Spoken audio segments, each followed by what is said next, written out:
मुख्यमंत्री साय ने किया ग्राम दोकड़ा का दौरा। इस दौरान स्थानीय समुदाय के लोगों से की बातचीत।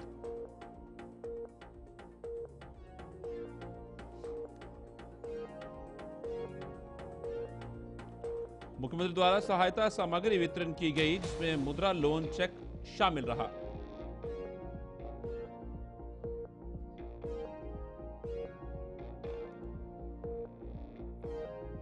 कांग्रेस प्रवक्ता धनंजय सिंह ठाकुर ने सरकार पर कसा तंज। कहा, सरकार में सुशासन के नाम पर कुछ नहीं है।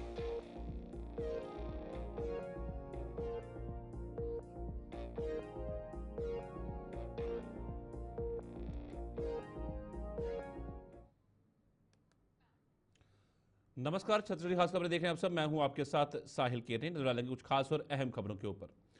मुख्यमंत्री विष्णुदेव साय ने आज एक महत्वपूर्ण कार्यक्रम के तहत सुशासन तिहार के आयोजन में भाग लेने के लिए जशपुर जिले के कांसाबेल विकासखंड के ग्राम दोकड़ा का दौरा किया। इस यात्रा के दौरान उन्होंने स्थानीय समुदाय के लोगों से बातचीत की और उनके विकास से संबंधित मुद्दों पर उनकी जानकारी प्राप्त करने के लिए प्रयास किए। मुख्यमंत्री का यह कदम सुशासन के उद्देश्यों को आगे बढ़ाने और ग्रामीणों के साथ सीधे संवाद स्थापित करने की दिशा में महत्वपूर्ण है। कि दोकड़ा में बहुत दिन से कॉलेज के मांग चलत है ना। कांसाबेल कॉलेज थोड़ा दूर हो जाए तो कॉलेज के मांग चलत है, तो यहाँ आने वाला समय में कॉलेज की स्थापना करबो, तो मैं कॉलेज की घोषणा करत हूँ। ये दोकड़ा में प्राथमिक स्वास्थ्य केंद्र है, ओला और थोड़ा सा अच्छा करबो और ओला ओकर अपग्रेड करबो, एक मैं घोषणा करत हूँ। यहाँ एक बनवासी कल्याण आश्रम के भी भवन है, ओकर भी निर्माण करना है।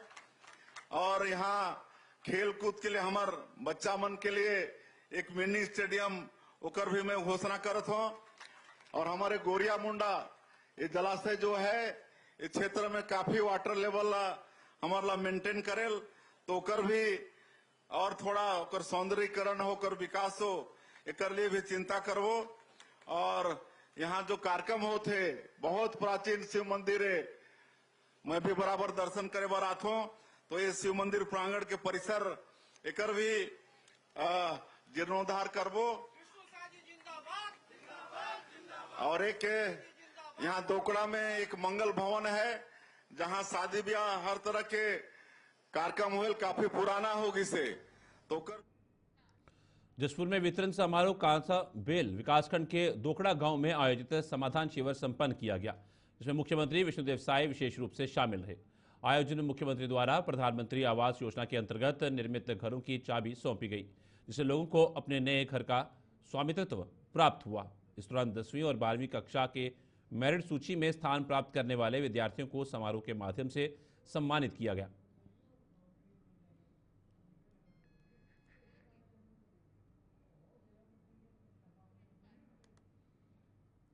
कांग्रेस के प्रवक्ता धनंजय सिंह ठाकुर ने अपने एक बयान में कहा कि सरकार का सुशासन तिहार मनाने का जो दावा है और यह जो प्रयास किया जा रहा है कि आम जनता से सीधा संवाद किया जाए, उस दावे की असलियत अब सामने आ रही है। दरअसल जब बीएड और डीएड धारक अभ्यर्थी भाजपा कार्यालय पहुंचकर न केवल उस कार्यालय का घेराव कर रहे थे, बल्कि सरकार से गुहार लगा रहे थे, तब मुख्यमंत्री और उनके मंत्री किससे मुलाकात कर रहे हैं?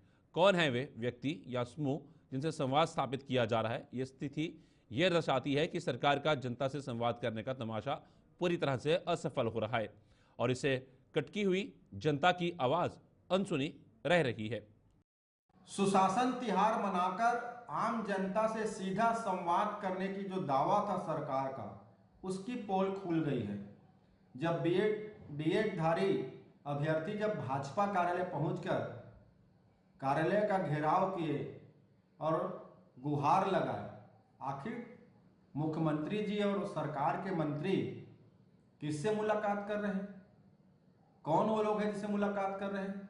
फिर इन अभ्यर्थियों से अब तक मुलाकात क्यों नहीं हुई? इनकी बात क्यों सुनी नहीं गई?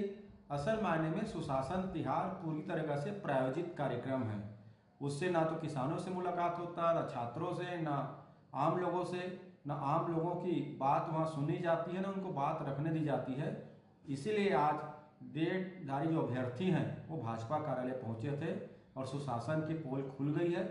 कांग्रेस पार्टी मांग करती है ये जो डीएड धारी अभ्यर्थी हैं, जिन्होंने परीक्षा दिया था जिसके परिणाम की वैधता 1 जुलाई 2025 है, इनके दस्तावेज का प्रमाणीकरण किया जाए और इनकी मांगों को पूरा किया जाए और हवाई बात करने के बजाय सरकार धरातल पर उतरे।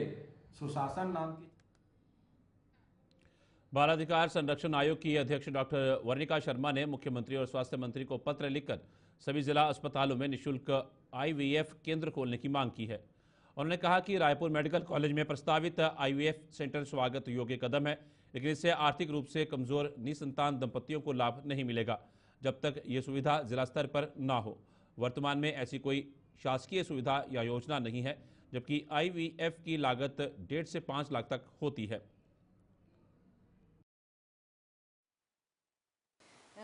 उनके घर में भी किलकारी गूंजे, उनके घर आंगन में भी ढेर सारी खुशियां आए। बस इसी उद्देश्य से ये पत्र लिखा है कि स्वास्थ्य विभाग और मंत्रालय की ओर से यदि कोई अनुमोदित राशि है, यदि क्या अनुमोदित राशि है, तो उसका सुंदर सुचारू उपयोग निसंतान दंपति को निःशुल्क IVF की सुविधा, IVF के जरिए माता पिता बनने का सुंदर सौभाग्य प्राप्त हो, ऐसे उद्देश्य से ये पत्र मैंने आग्रहपूर्वक लिखा है। और इस पत्र में एक ही आग्रह रखा है कि ये जो केवल एक स्थान पे ना हो करके अन्य अन्य मेडिकल कॉलेज में भी यदि इसकी सुविधा हो जाएगी तो इस सुविधा का IVF के जरिए माता पिता निःशुल्क रूप से जो सेवाएं हैं, शासन प्रदत्त सेवाएं, इससे सुंदर सौभाग्य की प्राप्ति क्षेत्र अनुसार होती जाएगी। और एक बार क्षेत्र अनुसार होने लगेगी, अभी एक कदम लिया है, बहुत अच्छा कदम सरकार ने लिया है, परंतु ये कदम थोड़े से और आगे बढ़ जाएं, ऐसे ही आग्रह है। तो क्षेत्र में जब हो जाएंगे तो लोगों को निःशुल्क।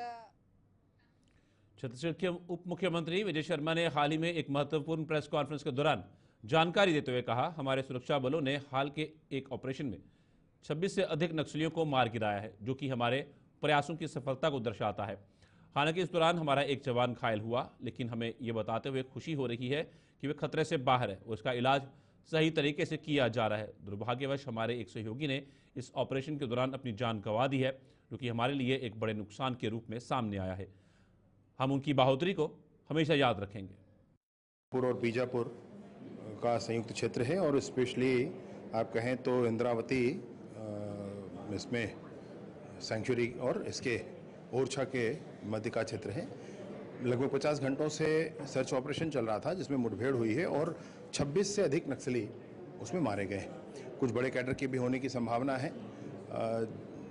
जवानों की भुजाओं की ताकत पर एक और बड़ी सफलता, एक और बड़ी कामयाबी हमारे पूरे क्षेत्र को लाल आतंक से मुक्त करने के लिए मिली है। मैं हृदय से बधाई देता हूं जवानों को। जारी है, उसमें डेड बॉडीज रिकवर हुए हैं, कुछ और सामान रिकवर होंगे और उसमें स्पष्टता आएगी कि क्या क्या हुआ है। घायल हुआ है परंतु खतरे से बाहर है। एक सहयोगी थे जो वो शहीद हुए हैं और सरकार का इस पर पूरा ध्यान है, आगे उसको ध्यान दे करके आगे बढ़ाएंगे। परंतु ये ज़रूर है कि जवानों ने बहुत बड़ा करिश्मा कर दिखाया है और 26 से अधिक नक्सली मारे। सर्चिंग ऑपरेशन ही चल रहा है, सर्च ही चल रहा है, मतलब मुठभेड़ के बाद बॉडीज रिकवर की जा रही है। विष्णु का सुशासन तिहार एक महत्वपूर्ण आयोजन है जो इस बात का प्रतीक है कि सरकार और प्रशासन की ओर से नागरिकों के कल्याण के लिए किए जा रहे प्रयासों को दर्शाते हुए उन्हें मनाया जा रहा है। इस वर्ष इस तिहार में 42 लाख आवेदन प्राप्त होने की जानकारी सामने आई है, जो दर्शाता है कि आम जनता विभिन्न प्रशासनिक व्यवधानों और समस्याओं के समाधान के लिए काफी सक्रिय रूप से भाग ले रही है। इस पर बोलते हुए पूर्व मुख्यमंत्री भूपेश बघेल ने सुशासन तिहार के आयोजन पर गंभीर सवाल उठाते हुए कहा कि इस समय देश की आर्थिक और सामाजिक व्यवस्था में कई गंभीर शिकायतें उठ रही हैं। उनके अनुसार अवैध खनन की गतिविधियां तेजी से चल रही हैं, इसके चलते कानून व्यवस्था की स्थिति चिंताजनक बनी हुई है। इसके अलावा पुलिस कर्मियों पर हिंसा के मामले भी बढ़ते जा रहे हैं, जो सुरक्षा प्रणाली की कमजोरियां दर्शाते हैं। उन्होंने ये भी बताया कि शिक्षा विभाग में व्यापक भ्रष्टाचार की रिपोर्टें सामने आ रही हैं, जिससे छात्रों का भविष्य प्रभावित हो रहा है। इतना विष्णु देसाई विभाग है, सब में गड़बड़ी है। चाहे वो शिक्षा विभाग की बात करें, चाहे आबकारी विभाग की बात करें, चाहे वो माइनिंग की बात करें, जितने विभाग, चाहे सामान्य प्रशासन विभाग की बात करें, सब विभाग इनके पास है, सब में गड़बड़ी है। अवैध रेत उत्खनन, कांस्टेबल को दबा के मार डाले, बना। उसके बाद अभी युक्तिकरण की बात आ रही, शिक्षकों में भारी रोष है। शिक्षक की जो नौकरी लगी थी उसको निकालने का काम भी कर दिए। हमें यहाँ पर अब शिक्षा विभाग में मर्ज कर दिया गया, और उसके बाद अब देखो आबकारी में 700 दुकान खोलने के बाद, है ना, इन्हीं के नेताओं के यहाँ सब नकली होलोग्राम, नकली शराब सब पकड़े जा रहे हैं, ये कार्रवाई नहीं हो रही कि उनको किसी भी भ्रष्टाचार में किसी भी तरह के विषय हो औपचारिक नहीं बोलना चाहिए, दस्तावेजी बोलना चाहिए। जैसे आज समाचार पत्रों में भूपेश बघेल जी के बोरेबासी दिवस में कितना, एक दिन में कितना खर्चा हुआ, दस्तावेजी। ऐसा कोई काम नहीं है जिसमें भूपेश बघेल जी के शासन में भ्रष्टाचार न हुआ। बोरेबासी दिवस तक खुद नहीं छोड़े, गोबर को नहीं छोड़े हैं, गौ माता को नहीं छोड़े, गोठान को नहीं छोड़े। अब दारू वारू की तो बात छोड़िए, धान वान इधर उधर। तोरण नागरची ग्राम कोटवार भोयना द्वारा थाना अर्जुनी आकर रिपोर्ट दर्ज कराई गई कि सुबह तकरीबन 9 बजे ग्राम भोयना स्थित आशीष बरड़िया पिता श्री धनपत लाल बरड़िया निवासी शांति कॉलोनी धमतरी के गोदाम के सूखे सेप्टिक टैंक के अंदर किसी अज्ञात व्यक्ति का लगभग 6 से 7 साल पुराना खोपड़ी देखी गई। सूचना पर मर्ग कायम किया गया और बीएनएस कायम कर जांच पंचनामा कार्यवाही में लिया गया।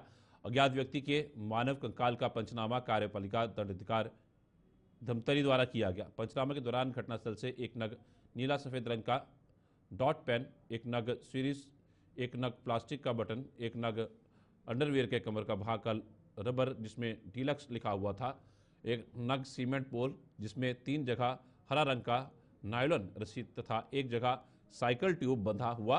घटनास्थल से करीब 200 ग्राम मिट्टी जब्त की गई। मर्ग जांच पर अपराध विभिन्न धाराओं में कायम किया गया और विवेचना में लिया गया। कोटवार ने आके थाने में रिपोर्ट दर्ज कराई थी और सूचना पर से हम लोगों ने जांच को आगे बढ़ाया।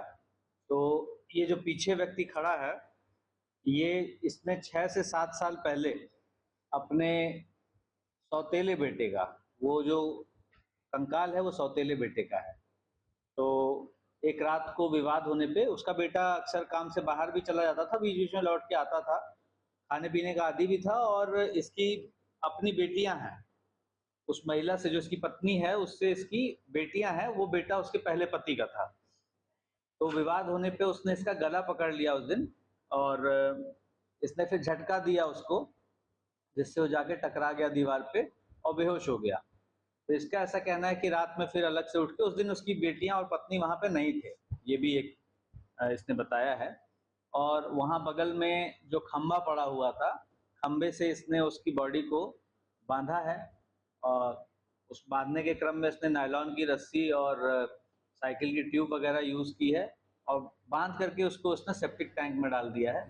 तो 6 से 7 साल बाद ये जो हमें मिला, उस मामले का समय से खुलासा हुआ, उनका ही सौतेला बाप इसमें कातिल।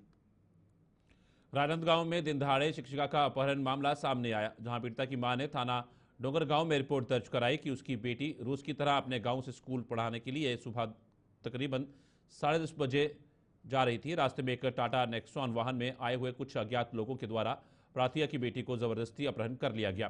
प्रार्थिया की रिपोर्ट पर थाना डोंगरगंज में अपराध दर्ज किया गया है और विवेचना में लिया गया। घटना की जानकारी वरिष्ठ अधिकारियों को तत्काल अवगत करा क्षेत्र में नाकेबंदी की गई। पुलिस अधीक्षक राजनांदगांव मोहित गर्ग ने निर्देशन पर अतिरिक्त पुलिस अधीक्षक राहुल देव शर्मा के मार्गदर्शन में एसटीओपी डोंगरगांव दिलीप सिंह सिसोदिया के पर्यवेक्षण पर थाना प्रभारी डोंगरगांव निरीक्षक अवनीश कुमार श्रीवास एवं साइबर सेल प्रभारी निरीक्षक विनय पमार के नेतृत्व में टीम गठित कर अपहृता एवं आरोपियों की पता तलाश की जा रही थी।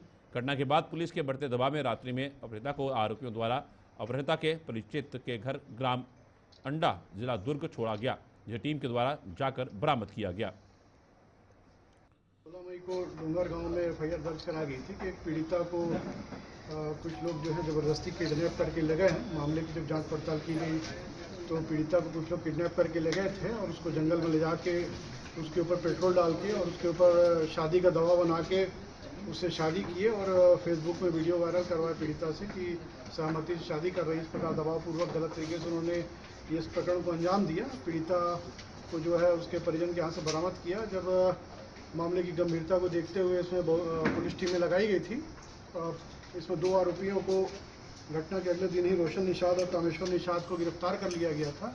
और इसमें जो मुख्य आरोपी था अनूप चंद्राकर, जिसने पीड़िता से दबाव डालकर शादी की थी, वो लगातार इधर उधर भाग रहा था। उसकी दिल्ली जाने पर हमको सूचना प्राप्त हुई तो साइबर की टीम, थाने की टीम, इसके अलावा दिल्ली पुलिस से भी लगातार संपर्क किया गया और दिल्ली पुलिस के सहयोग से आरोपी को गिरफ्तार कर लिया गया है। उसको न्यायिक रिमांड पर भेजा जा रहा है। इस पर बीएनएस की गंभीर झीरम घाटी हमले के संदर्भ में कांग्रेस पार्टी 25 मई को शहादत दिवस के रूप में मनाने की योजना बना रही है। इस विशेष दिन को श्रद्धांजलि अर्पित करने के अवसर पर कांग्रेस अपने समर्थनकर्ताओं के माध्यम से शहीदों को याद करेगी। इस आयोजन को लेकर दोनों ही प्रमुख राजनीतिक पार्टियों के बीच तीखी टकराव और विचारों का आदान प्रदान देखा जा रहा है। इसमें प्रत्येक पक्ष अपने दृष्टिकोण को प्रस्तुत करने के लिए सक्रिय रूप से आगे आ रहा है। इस प्रकार के महत्वपूर्ण मुद्दों पर राजनीतिक विमर्श और प्रतिक्रिया से लोकतंत्र में स्वस्थ एवं सतत बहस की गुंजाइश बढ़ती है। कुल 25 मई को पूरे प्रदेश में शहादत दिवस के रूप में कांग्रेस पार्टी मनाएगी। 25 मई को हमारी झीरम में कांग्रेस के नेताओं, शीर्ष नेताओं की हत्या हुई थी और हमारे जवान भी शहीद हुए थे। तो इसको लेकर 25 मई को पूरे प्रदेश के सभी जिला मुख्यालयों में शहादत दिवस मनाएंगे। और गृह मंत्री जी अगर आते हैं तो उनका स्वागत है और निश्चित रूप से आएंगे तो उनसे सवालें भी होगी। हम तो इंतजार करेंगे, हो सके मैं भी 25 तारीख को रहूं।